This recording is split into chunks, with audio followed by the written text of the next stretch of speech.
nismo zaboravili ni vas nagraditi. Konoba Marinero ovdje u Zagrebu, prvi gledatelj koji nazove, ostaje svoje podatke, imat će jednu večeru, obrok, ručak, iznenađenje. Ostavite svoje podatke u režiji i dobit ćete ovaj vrijedan poklon. A mi ćemo sada o jednom sportu kojeg nismo imali prilike u emisiji govoriti, riječ je o obaranju ruke. Stoga mi je posebna čast najaviti u studiju 3 moja draga prijatelja, Aleksandra Jakovca, predsjednika Hrvatskog saveza za obaranje ruke, zatim Dražena Kogla, aktualnog svjetskog i europskog prvaka u obaranju ruke, i Marka Kogla, brončana juniorska medalja na europskom prvenstvu u obaranju ruke. Gospodo, lijepi pozdrav, dobrodošli.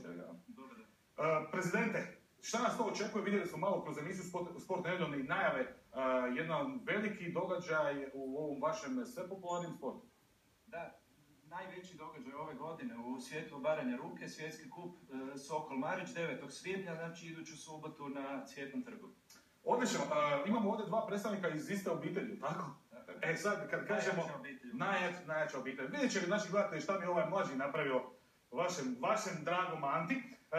Dražen, kad govorimo o vašoj povijesti, onda kažu u onoj bivšoj vojsci kad ste bili, da je koliko je vojnika moralo proći pored vaše ruke, najprije da bi mogli izaći negdje ili u, izlazak vani ili otići na klopu ili već nešto. Prvo je, mora se doći kod Dražena, ajmo da vidimo majstore ko je bolji.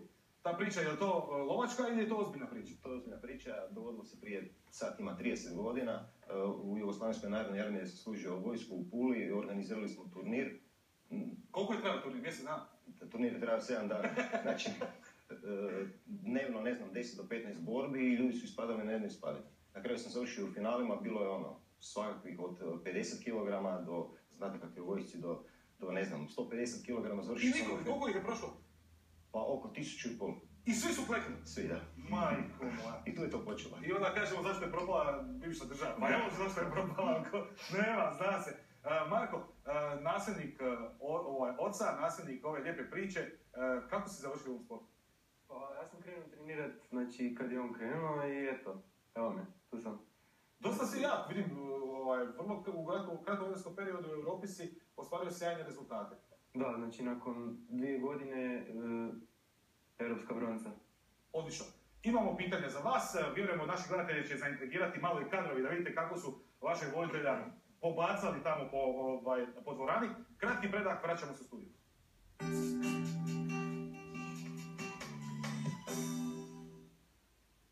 Dođeš, probaš i oduševiš se. Gdje? U restoranu R u Rudeškoj cesti 25. Kontinentalne delicije, morski specijaliteti, najbolja hrana u gradu, a petkom za dobru atmosferu brinu se tamburaši. Organiziramo proslave za do 200 uzvanika uz osiguran parking. Provedite najljepše trenutke u restoranu R.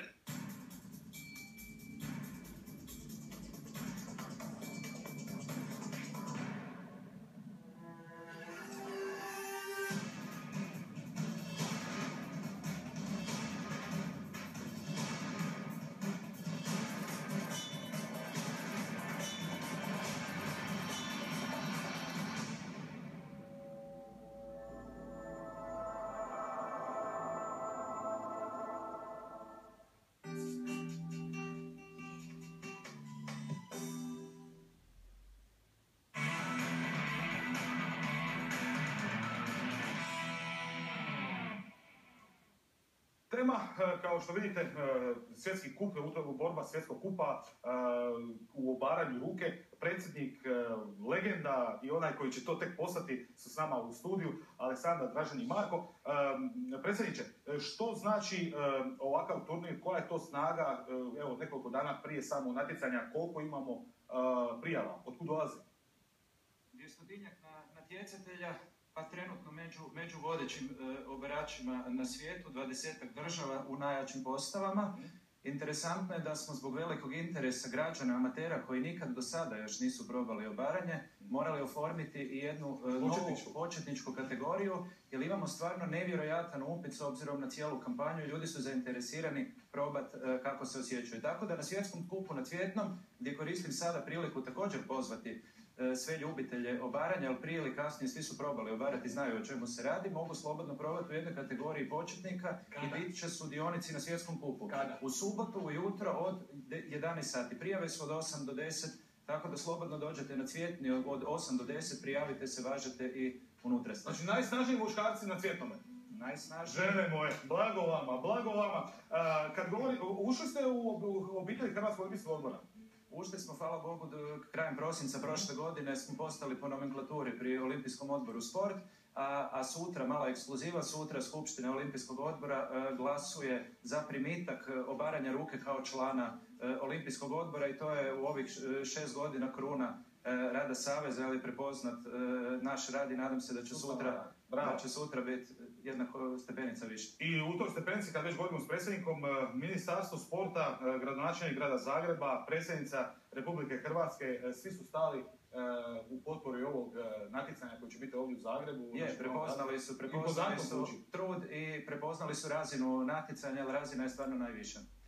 Držane, kao što smo rekli, legenda. Kažemo iz razloga toga što biti aktualni svjetski i europski prvak u obaranju ruke ima jedna dogodovština vezana za Rusa, jel? Šta je to bilo sa tim Rusom, šta se to dogodilo? Je li biti svjetski i europski prvak zaista tako lagano? Pa gledajte, jednu mašineriju kao što je Rusija imati za protivnika u obaranju i pobijediti ga, znači biti na vrhu svijeta, ostvariti takav rezultat, mislim da je to san svakog sportaša. To nema veze sa kilogramima, mislim da kad gledamo i ove kadrove, to hoću reći. Da, postoje kategorije, znači, ali postati prvak svijeta u nešto što volite, to je vrh vrhova i mislim taj osjećaj, ja ne mogu vama objasniti. Jeste li vi u kategoriji svojoj ili u nekakvoj apsu? Ne, ja sam u svojoj kategoriji svjetski prvak, znači 70 kg. Do 70 kg. A bez problema bi mogli s ovima drugima. Mislim, probati. Da, probao sam ja puno puta, znači kilaža igra ulogu puno, ali nije odlučujuća. Kažu da na Križevačkom spravišću stavite stol i da tko pobjedi Dražena od ljudi nevezano za kilažu i ruku dobije dobru nagradu. Jer se to dočeka i noć onda, kako govorimo o bivšoj državi, odnosno bivšoj vojsci, kad ih je trebalo 7 dana izredati sve. Pa eto, 2 godine za redom sad već upravo da ljudi, jer puno me ispitavaju po ulicama, ne znam, po kafićima, hoćemo probati obarati, tako da ja to izbjegavam. I onda napravimo jedan put godišnje na jednom spravišću gdje se okupe jako puno ljudi, stavimo stol i ljudi probavaju. Ja stojim sa stolom dok me ne skinu. Mislim, uvijek padne noć jer počnemo negdje oko 3 sata popodne, ne znam, do 9-10 na večer, već ne možete od sunca izdržati i obično sve poziviti. Jasno. A sin je, vidim, dobrim stazama ide. Markane, ti sa 15 pobacao sve u Europi od 18 godina. Mislim, kad govorimo sve, kad govorimo o bronce, a ko je bio bolji onda? Ko je bio drugi, treći? Aha, pa Rus i Gruzijac je bio drugi. Nažalost, neko je morao biti bolji. Dobro. Rusi i Gruzijac. Da. Dakle, što su oni imali u tom trenutku kad si se tukao za Eurotitulu bolje od tebe? Pa ja sam tad imao 15, oni su svi imali 18 i... Za početak. Znači da, za početak. To su znači 2 godine više iskustva i to je puno. Zato što 2 godine znači mnogo. Ovo kad smo gledali sad, Marko, kadrove, ne znam da li je režija pustila, kad si mene koji sigurno imam barem 5 kila više od tebe, malo više, da, evo režija govori je. Praktički ta tehnika je vrlo važna u ovom sportu, tako? Naravno, da. Ali nije odlučujuće. Koliko je važna tehnika u odnosu na ovo što mi odlučujuće? Pa recimo 30% vam je sigurno tehnika, ostalo morate biti u top formi, morate stvarno biti u treningu, inače nemate kaj tražiti. I što je ključno, gospodo, evo, što je ključno kad govorimo sada o tom obaranju ruke? Naravno, tu uvijek kažeš, to su najjači frajeri, to su najjači ljudi koji imaju ruku, stisak, muževni, svašta nešto. Sad, govorimo 30% je tehnika, ali što je ostatak čini? Pa kad gledam, Marko, ti nisi ništa jači od svojih, recimo, svojih vršnjaka, kažemo to. Pa vizualno dijelu. Može obarač zavarati iz razloga što se ne radi o klasičnom vježbanju fitness gdje imaju velike bicepse, njima su osnovno oružje podlaktice, tetive i zglobovi. Ali tehnika i trening kao i u svakom sportu. Znači, neki potencijal postoji za početak. Oni su svi koji se jave na obaračke klubove su sami po sebi bolji, ali nakon toga jedan sustavan trening i radi i bez toga jednostavno nema rezultata. Daj to mi reci, kako Dražen će? Morate biti i psihički pripremljeni za to. Znači, ne možete doći za stol ako nemate u glavi ucrtano da ćete pobijediti. Ne možete razmišljati izgubit ću.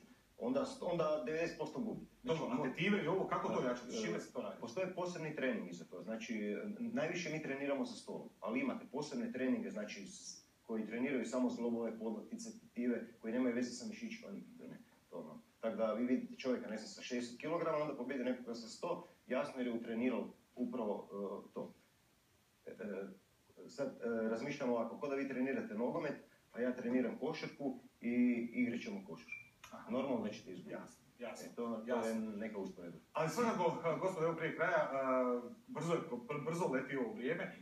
Želimo dati maksimalnu potporu nečemu što nas vraća negdje u doba naše mladosti, kad su muškarci znali jedan drugom kazati, ajde majstore, dođu, ajde, ja vidim ko je jači od tebe, kad su se neke stvari onako sportski rješavale, kažemo to tako. Vraćate nas, kažemo, u mladosti nekakav plemeniti moment koji će se dogoditi ovog vikenda u Zagrebu, predsjedniče, da? Još jednom najavimo, recimo. 9. subota od 10:30 krećemo sa prezentacijom osoba s invaliditetom, obaranja ruke s paraolimpijskim zajedno i od 11 sati kreće svjetski kup. Pozivam još jedanput sve gledatelje zainteresirane za natjecanje, slobodno se prijavite u kategoriju početnika, od 8 do 10 su vaganja i prijave u subotu 9.5. Sokol Marić, svjetski kup Zagreb. Odlično. Gospodo, hvala lijepa, puno sreće, bit ćemo s vama u subotu da vidimo kako to zaista izgleda kad se junak na junaka namire. Može? Hvala na pozivu puno. A mi ćemo sad put poreća iz dva razloga. Malo odbojka na pjesku, lijepe dame.